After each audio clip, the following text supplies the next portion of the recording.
Hey guys, I'm Andrei, a tour guide in Minsk, Belarus, and a real estate concierge here on the ground. Today we are undertaking a pretty big project. We are reviewing the lighthouse of Minsk, Mayak, Minska neighborhood behind the National Library.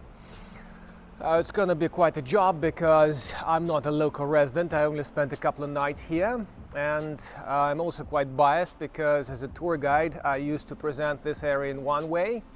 Locals may have a different view, and since this is going to be official and on YouTube, it's going to be, of course, the softest version if I were to criticize this area. The developers here are almost done, and it seems like the new project of theirs is the first Minsk airport that is becoming a new huge residential area of Minsk called Minsk World. So the guys are cracking on with their things, and let's see what they have achieved here. Thank you for staying with the channel. Thank you very much for your donations. We continue.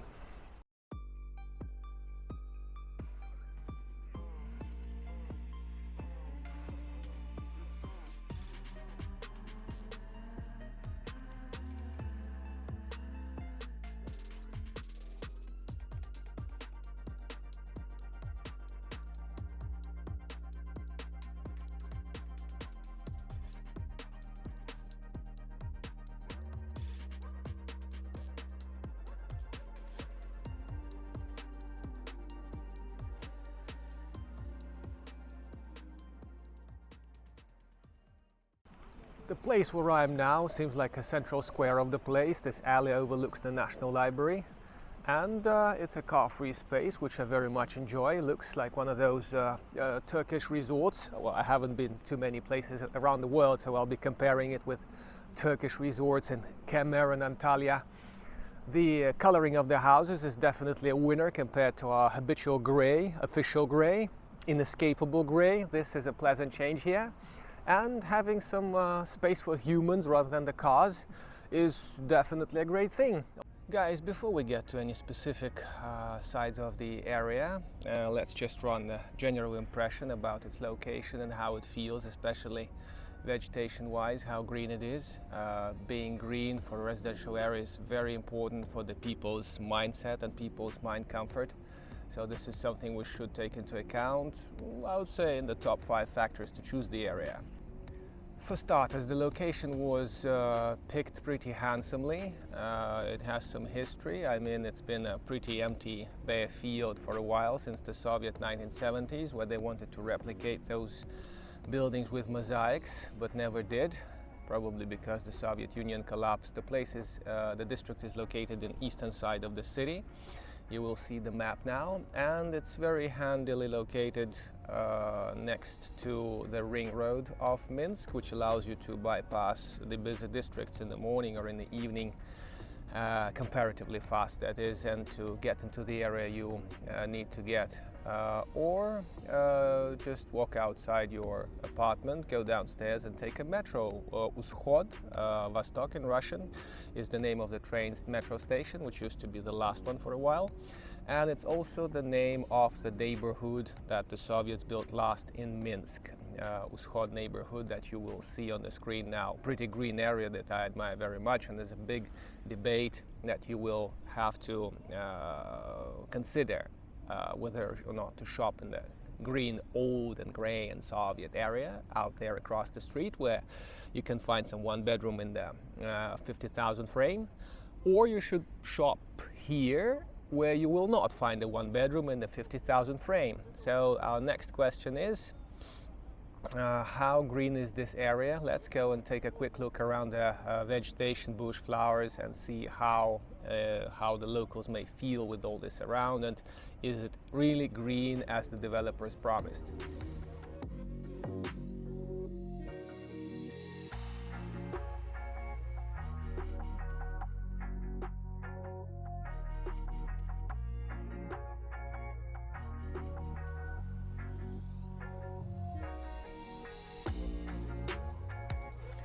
Only on the eastern side of the neighborhood I found this charming, whatever this is. Looks like a maple, looks like a tree. It's much higher than myself. And the sunny side has a little bit more of the vegetation than elsewhere, but it's neither too impressive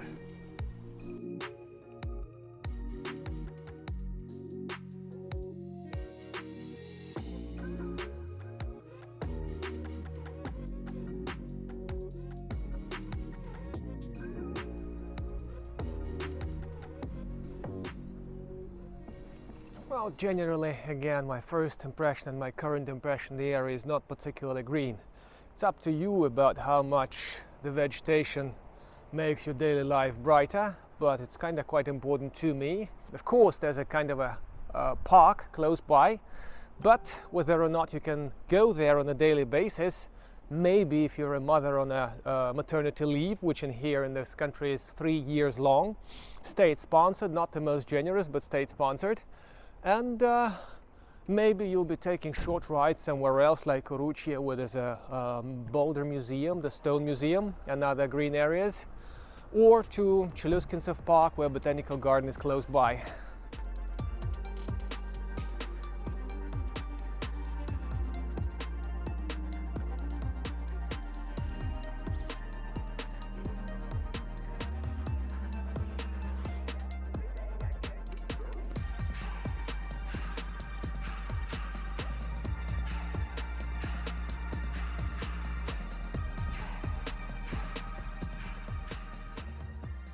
Another winner about this neighborhood compared to traditional Soviet places, like across the avenue, across Independence Avenue, there's Vostok, the last Soviet district built in the 80s.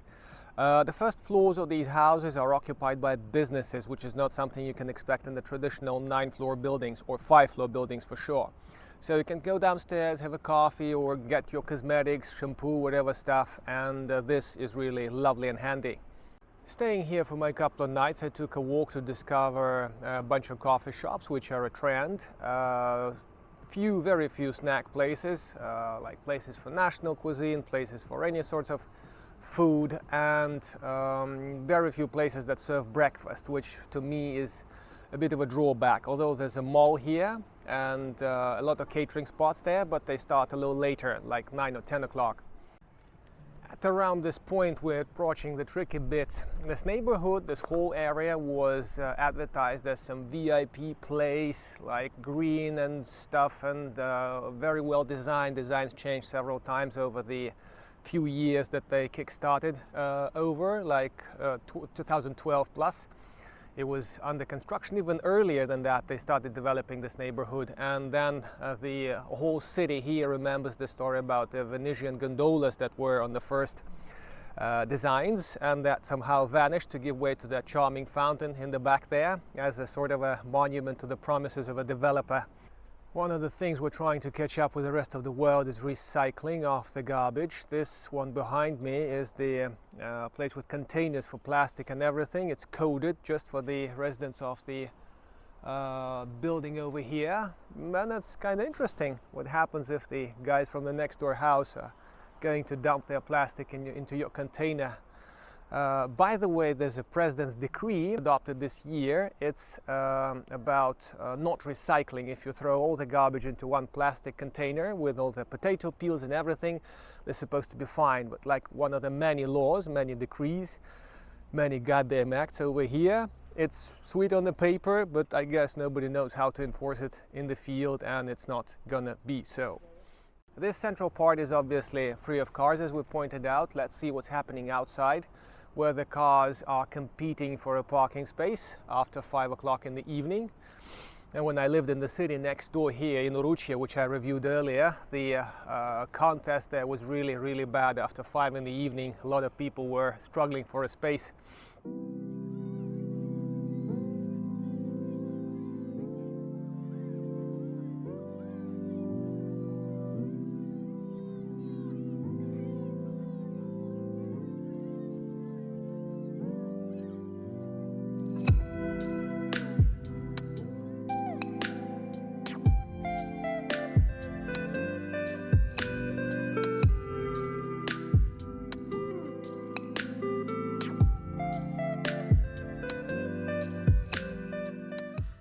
Well, the courtyard, elite or not, is packed with cars here outside the central avenue, and traffic may be quite busy, especially on a Sunday night when folks are coming back from the dacha escapes.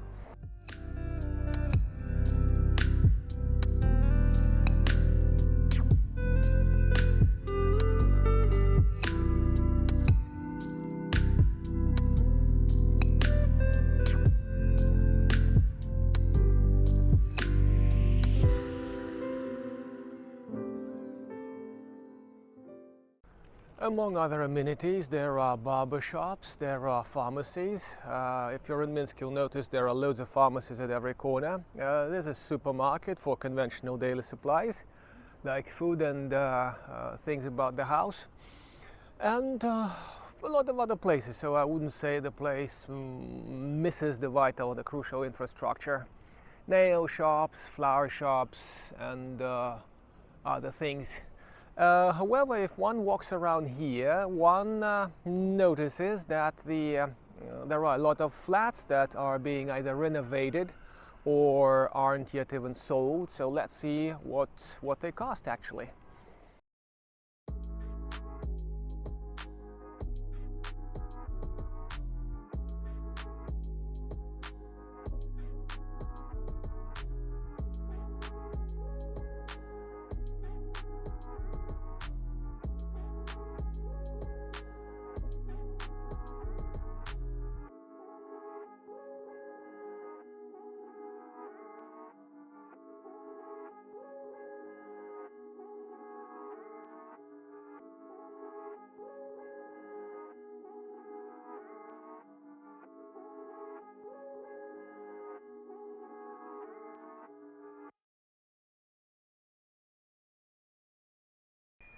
When I delivered sushi to this neighborhood a couple of times, these wickets here, these metal doors that open simultaneously with the doors to the house, made a bit of a pain because they open and close simultaneously and you have to rush with all your stuff right there as the guy upstairs pushes the button. So it's a bit of a bugger, but something, just a very niche trouble. Let's move on and see what else the neighborhood has to offer. Well, for now, as the autumn is setting in and it's getting bloody chilly, I'll go into a baker I spotted here at the corner and we'll have something hot and probably sweet against the doctor's orders. Stay with the channel, guys.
Being myself a bit of a businessman, quite a little bit, I'm positively high about private businesses, supporting them. So this bakery here is a very sweet place, and cookies that they make on the spot, the breads, people, locals come in here, which is a pretty charming concept, I think, to walk out with your kid in the morning, pick up some loaf of a fresh bread that gives you some good mood for the day.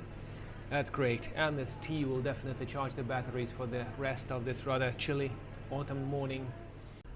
Life is much better when you have a shot of a good drink. I insisted on a glass cup, but the girl was sleepy, so she served me this non-recyclable, really, paper glass. It's the positive part about this little courtyard here, or the ground floor area here with commerce, with businesses, is that the music isn't really violating your brain, your let's say world. You can just wake up and, you know, relax and everything. There's nothing pushing into your mind, unlike in the Turkish resorts where the beats are quite abusive by early morning already. Some other places are vacant, mostly they're filled with businesses. And let's see other parts of this neighborhood. Renovations are still cracking on, hence the huge container in the back there. It will be emptied by the guys who come in a couple of weeks when the owner is done And this is all by the children's playground. I'm not the user of these, I can't comment, but there seems to be a couple of parents with kids playing around here, and this may be their share of fitness for the morning to keep the kids happy. Well, in Europe they have much more practical contraptions, and coloring here doesn't seem the most agreeable one, let's say, for different reasons, but it's good to have it rather than not. Another staircase that is not really fit for people with wheels of any kinds, wheelchairs or bicycles. Again, going back to the disabled issue, here they seem to have come up with some solution to that trouble. The lift, can't say how usable it is, but it seems to be in one piece. And the staircase has been fixed. Some buttons out there, well, hopefully it works. Actually, not all the buildings are hopeless wheelchair-wise. There's a bunch of high-rises over here behind me. One of them is called Rousseau actually, or Rousseau, must have been a Frenchman, I guess. The first floors have entrance right from the street, no climbing or going downstairs is involved, so some of the houses were designed with this thing in mind, with people like wheelchair users, mothers in mind, and they wouldn't have to struggle a lot here. But I just asked a father with some baby in a baby cart about how he struggles with these things. He says, well, you just have to use your muscle. I'm walking past Dana Mall, the place that overlooks the main street and has a pretty peculiar facade, to put it mildly. I guess its looks and its color scheme would make Soviet architects who designed the stuff across the street turn in the grave. But then again, nobody asks them, so we'll see what it has to offer inside and outside and conclude from that. The houses on the other side are same houses as we saw elsewhere, just a little bit on the pink side, and more cars here. The street is much busier, so if your windows overlook this area, you're gonna get some street noise for sure. Well, with all this stuff like infrastructure, shops and pharmacies I'm seeing around, I seem to not notice any kindergartens around here. The school is over there across the street. The courtyard next to Dana Mall is what I'd call a typical courtyard of the neighborhood. Very little green, grass at best. Well, grass, obviously. Bush at best, little trees that may or may not survive the next summer, like that poor fir tree that clearly failed.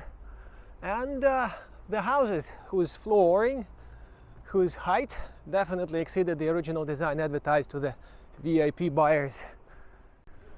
A local guy, a father, reassured me that the issue with the kindergartens isn't that bad, because there's a couple there by the school and a couple more around across the street, the old ones. Probably he referred to that street over there, the Independence Avenue. There's also a couple of private kindergartens, but these buddies charge around $600 a month on average. So this is the option for the few, if at all. So there's always a choice. You just have to be there on time to choose. Now let's go have a look at this Dana Mall place. I'm wondering if the library out there was given a specific coverage by the promotion people of the neighborhood as a fabulous view and stuff like that. What did they advertise this view is? It's a goddamn shopping mall view or something? Because all these people, they don't really see the avenue with those handmade mosaics, they see the goddamn shopping mall outside. Dana Mall, although hideously designed outside, inside has an impression of a nice, well-doing supermarket with a lot of people and a lot of shops. And to see how the commerce is doing in Minsk and how retail is doing in Minsk, brand stores of all kinds, you can pop in here to see the youths, the shops, the commerce and the traffic of the daily life. Like everywhere else, the supermarket is nice, cool, colorful, a lot of people. That's where you can track our masks and vaccines policy. Nobody really gives a damn.